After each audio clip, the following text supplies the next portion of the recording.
Hello students, स्वागत है हमारे यूट्यूब चैनल पर जिसका नाम है स्टूडेंट्स स्टडी एंड आर्ट। तो स्टूडेंट्स, जैसा कि हमने पिछली वीडियो में आपको बताया था कि हम आपको क्यूब रूट के विषय में बताएंगे, उसकी एक ट्रिक बताएंगे आपको किस प्रकार आप क्यूब रूट बड़ी ही आसानी से निकाल सकते हैं। घनमूल जो है आप बड़ी ही आसानी से निकाल सकते हैं स्टूडेंट्स। तो आज की जो वीडियो है वो इसी पे है कि आप किस प्रकार बड़ी ही आसानी से घनमूल यानी क्यूब रूट निकाल सकते हैं। ठीक है स्टूडेंट्स, तो ये वीडियो पूरा एंड तक ज़रूर देखिएगा, बीच में बिल्कुल भी स्किप मत करिएगा, नहीं तो जो मिसिंग चीज़ें जो आप करेंगे, जो भी चीज़ें होंगी वो आप मिस कर देंगे, तो आपका जो घनमूल है वो आप समझ नहीं पाएंगे किस प्रकार ट्रिक्स आपको लगानी है। ठीक है स्टूडेंट्स, तो वीडियो को एंड तक ज़रूर देखिएगा। तो आइए स्टूडेंट्स वीडियो को स्टार्ट करते हैं। तो स्टूडेंट्स, जैसा कि हम आज आपको बताएंगे क्यूब रूट यानी घनमूल किस प्रकार निकालते हैं, तो उसके लिए हम आपको कुछ रूल्स बता देते हैं कि किस प्रकार हम उसको ट्रिक्स को फॉलो करेंगे। ठीक है स्टूडेंट्स, तो जैसा कि हमने यहाँ पर लिखा हुआ है क्वेश्चन का यूनिट डिजिट्स, ठीक है ना, आंसर का यूनिट डिजिट्स। अब बात यहाँ पर इसलिए इसको समझना पड़ेगा कि जैसे अगर आपको कोई भी चीज़ का परफेक्ट क्यूब रूट है और उसके लास्ट जो डिजिट है आपका वो 1 है, तो आप ये समझिए कि आपके आंसर का यूनिट डिजिट भी आपको 1 ही लिखना है। इतनी बात आपको समझनी है। इसी प्रकार अगर आपका क्वेश्चन का जो यूनिट डिजिट है, जो इकाई का अंक है, वो 4 है, तो आपको यहाँ भी 4 लिखना है। ठीक है ना। अगर उसका अंक 5 है तो 5 लिखना है, 6 है तो 6 लिखना है, 9 है तो 9 ही लिखना है। ठीक है ना। और दो जो अंक हैं आपके 3, 7 और 2 और 8, यानी 2 चीज़ें जो हैं आपकी, इसको किस प्रकार आपको क्रम बदलना है उसको हमने यहाँ पर लिख दिया है कि अगर आपका क्वेश्चन का जो इकाई का अंक अगर 3 है तो आप 7 लिखिए, और अगर 7 है तो 3, यानी यही एक दूसरे के क्या हो जाएंगे, आप आदान प्रदान हो जाएगा, आपस में बढ़ जाएंगे। यानी अगर आपका क्वेश्चन का जो है इकाई का अंक 3 आ रहा है तो आप 7 कर दीजिएगा उसका आंसर में इकाई का अंक, और 7 आ रहा है क्वेश्चन वाले में तो आंसर वाले में 3 कर दीजिएगा। ठीक है स्टूडेंट। ठीक इसी प्रकार अगर 2 आ रहा है तो उसे 8 करिएगा, 8 आ रहा है तो 2 कर दीजिएगा। ठीक है स्टूडेंट्स, ये तो बात है रूल्स में किस प्रकार आपको फॉलो करना है। अब आपको मैं दिखाता हूँ इस क्यूब रूट निकाल कर, ठीक है ना, क्योंकि परफेक्ट क्यूब रूट किस प्रकार निकालते हैं उसको आप निकाल दिखाते हैं इस रूल्स को फॉलो करते हुए। ठीक है स्टूडेंट्स, जैसा कि हमने यहाँ पर लिखा हुआ है 12,167, ठीक है ना, इसका हम निकालेंगे क्यूब रूट। ठीक, तो अब रूल्स को ध्यान में रखते हुए हम अपनी जो ये कैलकुलेशन है इसको स्टार्ट करते हैं। ठीक है ना। तो अब देखिए, जैसे यहाँ पर मैंने आपको बताया ना कि आप क्वेश्चन जो भी दिया रहे, जो भी परफेक्ट क्यूब रूट का है क्वेश्चन, उसका आप यूनिट यानी इकाई का अंक देखिए, आप यूनिट डिजिट यहाँ पर 7 है, तो मैंने क्या बताया कि अगर 7 रहे तब 3 हो जाएगा, 3 रहे तो 7 हो जाएगा। तो पहली बात हम यहाँ से क्लियर कर लेंगे कि यहाँ पर 7 है तो ये 3 है, तो आंसर का क्या हो गया, 3 हो गया। ध्यान से समझिएगा, बहुत ही ध्यान से, 3 हो गया। अब उसके बाद जो 3 अंक हैं इसको हमको कोई दिक्कत नहीं, यानी इसको हमको छोड़ देना है, इससे में कोई मतलब नहीं, हमको केवल मतलब 3 अंकों में क्या होता है, इकाई का अंक देखना है क्वेश्चन में, उसी के आधार पर आपको आंसर का इकाई का अंक फॉलो करके लिख देना है। फिर आपको 3 अंक छोड़ देने हैं, फिर आपको क्या करना है, फिर आपको देखना है जो बचे हुए अंक, चाहे 2 अंक का हो चाहे 3 अंक का हो, तो जो बचे हुए अंक हैं अब आपको क्या करना है, उसमें ये देखना है कि जो अंक है, जो भी संख्या है वो संख्या से यानी उस संख्या से पहले कौन सी ऐसी संख्या है जो परफेक्ट क्यूब है यानी पूर्ण घन है, कौन सी ऐसी संख्या। अब हम यहाँ पर देखेंगे कि अगर हम लेंगे 8 तो 2 दूना 4 दूना 8, यानी 12 से पहले तो है 8, 2 की परफेक्ट क्यूब है यानी 2 की क्यूब है। ठीक है ना।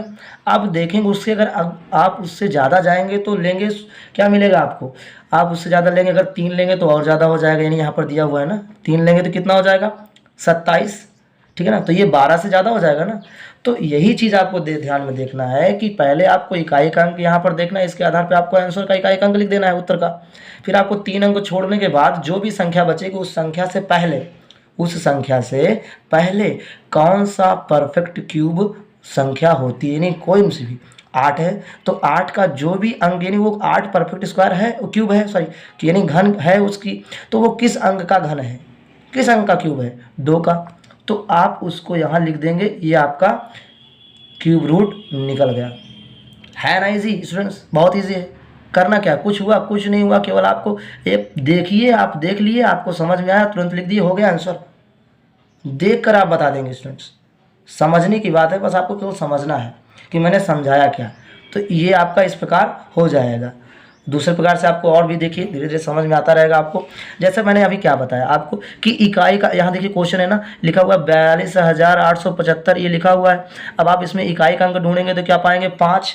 तो मैंने यह बताया कि क्वेश्चन का अगर इकाई का अंक 5 है तो आंसर का भी इकाई का अंक 5, तो ये तो नियम हमको फॉलो हो गया, 5 हमने लिख दिया। अब हमको 3 अंक, बाकी के 3 अंक छोड़ देने हैं, उससे कोई मतलब ही नहीं है आपका। फिर बचे हुए जो भी संख्या बची है यानी 42, अब आपको करना क्या है कि 42 वो उससे पहले, उसके बाद नहीं, 42 से पहले कौन सी परफेक्ट क्यूब की संख्या होती है। अब कौन सी होती है तो यहाँ पर हम देखेंगे ना, इसको लर्न भी होना चाहिए आपको। 27 है, उसके बाद क्या है 64, तो ये 42 से ज़्यादा हो जाएगी ना, बड़ी हो जाएगी संख्या। तो हम 27 लेंगे तो देखेंगे कि वह 27 किसका घन है, कौन से ऐसी संख्या का घन है, तो उसको देखेंगे, हम पाएंगे क्या 3, तो हम क्या लिख देंगे उसको 3, ये आपका घन हो गया, है ना। इजी, बहुत ईजी है, बहुत ईजी। आपको करना क्या है, लास्ट वाले को अंक को देखिए, उसके आधार पर इसको आपको लर्न करना पड़ेगा, इसके आधार पर इसको आप देखिए, उसको लिख दीजिए। लिखने के बाद आपको 3 अंक छोड़ देने हैं, लास्ट के 3 अंक आपको छोड़ देने हैं। उसके बाद जो बची हुई संख्या, जो भी संख्या बचेगी, उसको आपको ये देखना है कि उससे पहले कौन सी ऐसी परफेक्ट क्यूब संख्या है, पूर्ण घन संख्या कौन है उससे पहले। फिर उसका आप अंक देखिए, वो किस अंक की पूर्ण संख्या है, पूर्ण घन संख्या है, तो उस अंक को आपको लिख देना है। ठीक है स्टूडेंट्स, और भी चीज़ें हम आपको दिखाते हैं, और भी अंक वाले। जैसे यहाँ 3 आ गया, ठीक है ना। अब संख्या बढ़ती जा रही है स्टूडेंट्स, देखिए अभी आपको बहुत से ज़्यादातर दिखाएंगे, काफ़ी बड़ी बड़ी संख्याओं को आपको दिखाना है। तो जैसे अब यहाँ पर दिखा है 3, ठीक है ना, तो ये 3 है, तो मैंने यहाँ पर देखो आपको बताया स्टूडेंट्स, 7 था तो आपको 3 कर दिया, यानी ये आपस ही में ही क्या हो जाएंगे, अदला बदली कर लेंगे, ठीक है ना। 3 आ गया तो 7 हो जाएगा, 7 आ गया तो 3 हो जाएगा। यहाँ पर 7 आया था तो मैंने यहाँ 3 कर दिया था ना। अब यहाँ पर क्या है, क्वेश्चन में आया है 3, तो हम यहाँ पर क्या लिखेंगे 7, ठीक है स्टूडेंट्स। तो यहाँ लिख देंगे हम 7, लिख दिए 7। अब हमने क्या आपको बताया कि 3 अंक जो होता है उसको छोड़ देते हैं, बाकी की संख्या देखते हैं, तो संख्या है 185। अब हमको ये देखना है कि जो 185 संख्या है, जो 185 संख्या उससे पहले ऐसी कौन सी परफेक्ट क्यूब संख्या है, यानी क्यूब नंबर है, पूर्ण घन संख्या कौन सी, उससे पहले, उसके बाद नहीं, उसके पहले। तो हम यहाँ देखते हैं तो हम पाते हैं कि 185 के पहले 125 है, क्योंकि उससे ज़्यादा जाएंगे तो 216 ये इससे ज़्यादा हो जाएगी, तो उससे पहले क्या है 125 है, ठीक है ना। अब 125 है तो वो किसकी है, यानी कौन से अंक का वो है घन, 5 का है। तो आप यहाँ क्या लिखेंगे 5, आपका घन हो गया स्टूडेंट्स। बहुत ही आसान है, बहुत ही आसान है, समझ लीजिए। आपको केवल समझना है, आपको केवल इस चीज़ को लर्न कर लेना है, आपको समझ लेना, वो भी है कुछ नहीं, सेम है। आप इतना समझिए 1 4 5 6 9 इसका सेम रहेगा, 3 का 7, 7 का 3, 2 का 8, 8 का 2, बस कुछ है नहीं, कुछ भी नहीं है। करना केवल आपको है इतना कि लास्ट वाले अंक को देखिए, क्वेश्चन वाले को लास्ट वाले अंक आप देख लीजिए, उसके अनुसार आपको उसको लिख देना है जो भी अंक आएगा, ठीक है ना। उसके बाद आपको करना क्या है, 3 अंक आपको छोड़ देने हैं। 3 अंक को छोड़ने के बाद बची हुई जो आगे की संख्या है, उस संख्या से को आपको ऐसा देखना है कि उससे पहले कौन सी पूर्ण घन संख्या है, तो वो किस अंक की संख्या है, किस संख्या की संख्या पूर्ण, उसी को आपको लिख देना है बस, ठीक है ना। अब देखिए यहाँ पर भी बदल गई संख्या। अब ये आ गई है, कितना आ गया 3,14,432, देखिए लाखों में आ गया संख्या स्टूडेंट्स, लाखों में 3,14,432। अब आपको इकाई का अंक देखना है, 2 है, तो मैंने यहाँ क्या बताया था आपको, 2 है तो 8, 8 है तो 2, तो ठीक है स्टूडेंट्स। तो यहाँ पर 2 है तो हम क्या करेंगे, यहाँ पर लिख देंगे 8, इतना तो आपको समझ में आ गया होगा। अब आपको 3 अंक तो छोड़ देना है ना, जैसे मैंने बताया 3 अंक आपको छोड़ देना है, जो बची हुई संख्या है बाकी की, तो 314। अब आप उसको देखिए, याद करिए कि 314 से पहले कौन सी ऐसी पूर्ण घन संख्या है, पहले उसके बाद में नहीं। तो 314 से पहले हम यहाँ पर देखेंगे तो पाएंगे 216, क्योंकि उससे ज़्यादा जाएंगे तो 343, ठीक है फ्रेंड्स, ये ज़्यादा हो जाएगा ना 314 से। तो उसके पहले कौन सी पूर्ण घन संख्या है, 216। अब हमको तो मिल गई 216 है, 314 से पहले पूर्ण घन संख्या, तो 216 वो किस संख्या की है पूर्ण घन संख्या, तो हम पाएंगे 6 की है, किसकी है 6 की। तो वो यहाँ लिख देंगे, आपका घन यानी स्क्वायर रूट क्यूब रूट आपका निकल गया, घनमूल आपका निकल गया है, कुछ नहीं, कितने तेज़ी से हो रहा है, कितनी तेज़ी से हो रहा है। आपको कुछ करना है ही नहीं, केवल आपको अंक देखना है, उसके बाद संख्या देखना है, उससे पहले लिखो, हो गया आपका घनमूल खत्म, कोई दिक्कत नहीं। सेकेंडों में आप लगा सकते हो, सेकेंडों में, समझ लीजिए। और भी चीज़ें हम आपको दिखाते हैं। देखिए अब संख्या बढ़ ही रही है, जैसे लिख गया 3,89,017, ठीक है ना, 3,89,017। अब आपको वही इकाई का अंक यहाँ 7 है, तो मैंने बताया था अगर 7 रहेगा तो क्या हो जाएगा, 3 हो जाएगा, और 3 रहेगा तो 7 हो जाएगा। हमने लिख लिया 3, बची हुई 3 अंकों को यानी छोड़ दिया हमने। अब देखा क्या मिला हमको, 389, ठीक है स्टूडेंट, 389 मिला।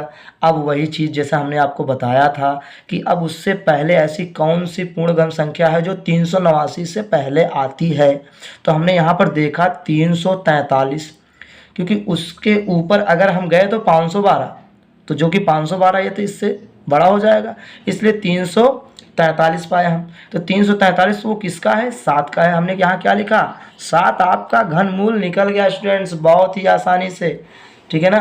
तो अब और भी चीज़ें आपको देखें, जैसे यहाँ पर 9 आया है, तो मैंने बताया था आपको अगर 9 रहेगा तो 9 ही उतर जाएगा आपका, ठीक है ना। आपको केवल 3, 7, 2, 8 में चेंजिंग होगा। 3, 7, 3 है तो 7 हो जाएगा, 7 है तो 3 हो जाएगा, 2 है तो 8 हो जाएगा, 8 है तो 2। बाकी कोई भी संख्या आएगी तो सेम सेम वही कर देना है, ठीक है ना, चाहे 1 हो, 4 हो, 5 हो, 6 हो, 9, सबका सेम। तो यहाँ पर क्या था, यहाँ पर था 9, तो हमने क्या कर दिया, 9 लिख दिया, ठीक है स्टूडेंट्स, 9 था तो 9 लिखा। अब बची हुई 3 संख्याओं को छोड़ दिए। अब यहाँ देखिए कि क्या हमको मिला, ये मिला 493। अब यहाँ पर हम देखें 493 तब पर भी ये इसी के बीच में है, इससे तो ज़्यादा हो जाएगा, यानी वो क्या है, इसके पहले ये आती है, तो ये भी क्या है, 7, तो यहाँ भी क्या हो जाएगा, 7 आपका घनमूल निकल गया, बहुत ही आसानी से आपका घनमूल निकल गया, ठीक है ना। अब जैसे यहाँ पर आप देखिए संख्या क्या हो गई, 6,14,125, 6 लाख पहुँच गई है संख्या स्टूडेंट, 6 लाख। अब इसको आप देखिए, इकाई का अंक 5 है, मैंने बताया ना, जब इस प्रकार की संख्या होती है, 1 हो, 4 हो, 5 हो, 6 हो, 9 हो, तो आपको यही पूरा सेम सेम उतार देना है। तो अब आपको क्या है, 5 है तो 5 उतार दीजिए आप। फिर आपको करना क्या है, 3 अंक आप छोड़िए, 3 अंक छोड़ने के बाद जो लिखा हुआ है 614, अब उससे पहले कौन सी पूर्ण घन संख्या है आपको देखना है, तो 512, क्योंकि 512 614 से छोटी है। अगर उससे ज़्यादा लेंगे तो 729 ज़्यादा हो जाएगा इससे, इसलिए हमने लिया 512। तो 512 किस संख्या का घन पूर्ण घन संख्या है, 8 की, हम उसको लिख देंगे आगे 8, आपका हो गया बहुत ही आसानी से, ठीक, कंप्लीट। अब देखिए एट लास्ट, एक लास्ट में देखिए आप 9,70,299, 9 लाख, समझ लीजिए 9 लाख तक की संख्याओं का पूर्ण घन आप निकाल रहे हैं, समझ लीजिए। घनमूल किस प्रकार आप निकालेंगे, वही काम, लास्ट में जो है 9 है तो 9 उतर गया, 3 अंक आप छोड़ दिए, ठीक है ना। यहाँ देखें 970, यहाँ पर हम देखें तो 729 तक आया तो 9 आ गया, 9 हो गया, ख़त्म, ठीक, बहुत ही आसानी से आपका क्यूब रूट निकल गया, घनमूल निकल गया स्टूडेंट्स, ठीक है स्टूडेंट्स। तो जिस प्रकार हमने आज आपको बताया घनमूल निकालना, अगर आप इस रूल्स को फॉलो करेंगे, इसको आप लर्न कर लेंगे, तो आप समझ लीजिए मैंने कितने तक, 9 लाख तक की संख्याओं का परफेक्ट क्यूब रूट निकालना आपको बताया। 9 लाख की संख्याओं तक आप परफेक्ट क्यूब रूट निकाल सकते हैं बहुत ही आसानी से, मात्र सेकंडों में, कुछ ही सेकंडों में आप निकाल सकते हैं। आपको रूल्स को फॉलो करना है और कुछ नहीं करना है इसमें, तो आपको कैलकुलेशन भी ज़्यादा नहीं करनी है, केवल आपको डिजिट को देखना है, आपको क्वेश्चन देखना है, क्वेश्चन में जो देखना है संख्या, आपको 2 संख्या को देखना है, उतारना है, उसके बाद हो गया आपका घनमूल खत्म, ठीक है स्टूडेंट्स। तो अगर वीडियो आपको अच्छी लगी हो तो ज़्यादा से ज़्यादा लोग तक शेयर करिए, लाइक करिए, सब्सक्राइब करिए, ठीक है स्टूडेंट्स।